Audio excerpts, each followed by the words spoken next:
Hello दोस्तों, आप लोगों का स्वागत है हमारे चैनल पे। और आज की वीडियो में हम बात करेंगे कौन कौन सी मूवीज आपको Ant Man and the wasp क्वांटमैनिया देखने से पहले देखनी चाहिए। क्योंकि देखिए, अभी ये जो फिल्म है ये एंट मैन की पहली फिल्म तो कतई नहीं है। तो इसके पहले हमें एंट मैन कौन कौन सी मूवीज में नजर आया था और उसके बाकी कौन से किरदार पहली किसी फिल्म या सीरीज में नजर आए थे, ये आपको जानना बहुत ज्यादा जरूरी पड़ेगा जब आप ये फिल्म थिएटर में देखने जाओगे। देखिए, एंट मैन की सबसे पहली एंट्री एमसीयू में हुई थी 2015 में। उसकी आई पहली फिल्म एंट मैन से। तो इस फिल्म में हमारा मेन जो एंट मैन का कैरेक्टर प्ले करने वाला एक्टर है स्कॉट लैंग, उसकी एंट्री हुई थी। और कैसे वो एक नॉर्मल डकैत रहता है, यानी वो एक इंजीनियर रहता है और अपना इंजीनियरिंग का स्किल डकैती में इस्तेमाल करता है, और एक दिन गलती की वजह से पकड़ा जाता है। और जब पकड़ा जाता है तब उसका सामना पड़ता है एक साइंटिस्ट से जिसका नाम रहता है कैरेक्टर का हैंक पिम। और वो फिर उसे देता है एंटमैन का सूट। और उसके बाद एक नॉर्मल इंसान जब एंटमैन बन जाता है, उसके बाद वो क्या क्या हंगामे करता है वो आपको इस फिल्म में देखने को मिलेंगे। और मेरे हिसाब से अब तक जितनी भी मैंने एंटमैन की फिल्म देखी उसमें की ये सबसे बेस्ट फिल्म है, तो इसको आप जरूर से चेकआउट करना। इसके बाद सेकेंड नंबर पे एंटमैन नजर आया था कैप्टन अमेरिका सिविल वॉर में। Captain America Civil War Captain America और आयरन मैन के बीच की सिविल वॉर के ऊपर बनाई गई है। इस फिल्म में सारे एवेंजर्स के कैरेक्टर्स आपको नजर आएंगे सिवाय थॉर और हल्क के। लेकिन इस मूवी में एंटमैन तो जब आता है तो आपको सरप्राइज कर ही जाता है, क्योंकि जब मैंने फर्स्ट टाइम देखा था तो मुझे खुद को भी पहले देख के एक नजर में पहचान में नहीं आया कि भाई ये बंदा कौन है, इसको कहीं तो मैंने देखा है। फिर अचानक से याद है, अरे हाँ भाई ये तो एंटमैन है।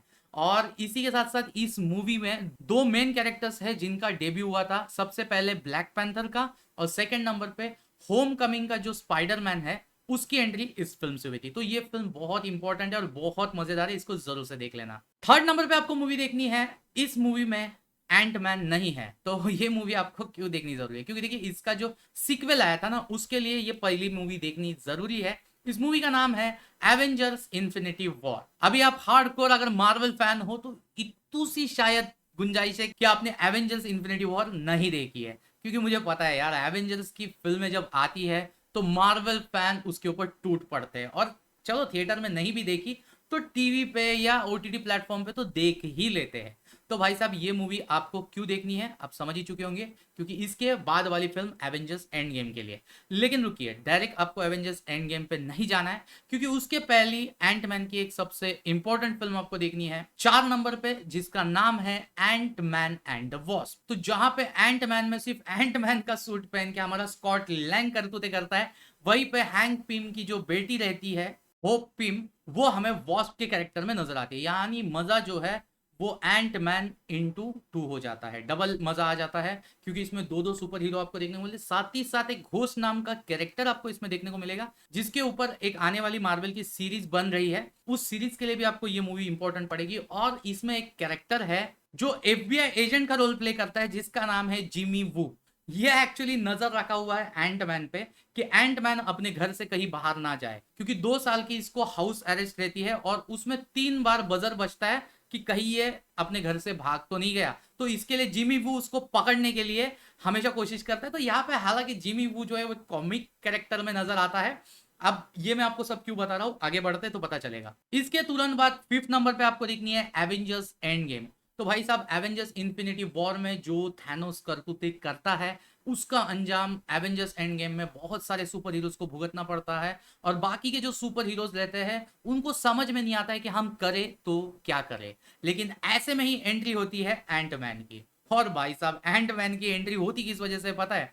सिर्फ एक चूहे के वजह से। जब आप ये फिल्म देखोगे ना तो आपको समझ आएगा मैं वो क्यों इस चूहे की बात कर रहा हूं। भाई वो चूहे के वजह से जितना यूनिवर्स खत्म हुआ होता है ना, वो यूनिवर्स वापस अपने लाइन पे आने लगता है। हालांकि ऑब्वियस रीजन है एंटमैन, क्योंकि एंटमैन एंड वॉस्प में वो जहां पे चला जाता है वहां से वो एंड गेम में वापस आता है। और उसके बाद कहानी क्या क्या मोड़ लेती है वो आप फिल्म में ही देख लीजिए, मैं नहीं बताऊंगा। और इसके बाद 6 नंबर पे आपको सीरीज देखनी है वांडा विजन। देखिए अभी वांडा विजन में ना एंटमैन नजर आएगा ना वॉस्प नजर आएगी, इसमें आपको नजर आएगा एफबीआई एजेंट जिमी वू।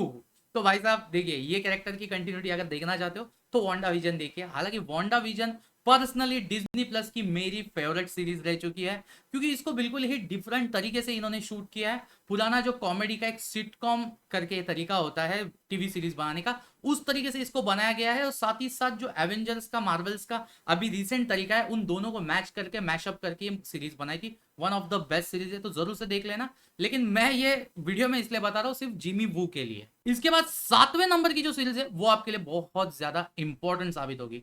उस सीरीज का नाम है लोकी। अभी लोकी, आपको पता होगा कि एवेंजर्स एंड गेम में एक सीन में लोकी के हाथ में टेसरैक्ट आता है, टेसरैक्ट लिखता है और वो सीन से गायब हो जाता है। उसके बाद वो कहाँ गया, उसका क्या हुआ, वो हमको एंड गेम में पता ही नहीं चलता है। तो वो अगर आपको जानना है तो लोकी में आपको वो देखने को मिलेगा कि वो एग्जैक्ट कहाँ चला जाता है, और वो वहां जाने के बाद उधर क्या क्या करतूतें होती है, क्या क्या घटनाएं घटती है। और उसके बाद इस कहानी में सबसे मेन एंट्री होती है कैंग द कॉन्क्वरर। अभी हालांकि इस सीरीज में उसका नाम कैंग द कॉन्क्वरर नहीं है, ही हु रिमेन्स है, और वो खुद भी बताता है कि मेरे कई सारे नाम है। तो Ant Man and the Wasp Quantumania में उसको देखने से पहले आप ये सीरीज देखिए, ताकि आपको Ant Man and the Wasp Quantumania में जब उसकी एंट्री होगी तो आपको पहले से पता रहेगा कि इस बंदे की क्या एबिलिटी है, ये बंदा क्या क्या करतूते कर सकता है। और फिर ये मूवी आप जब थिएटर में देख के आओगे तो ये मूवी आपको कैसी लगी मुझे कमेंट करके जरूर बताइएगा। और Ant Man and the Wasp Quantumania के ऊपर मैंने एक अर्ली रिव्यू वाला वीडियो डाला हुआ है,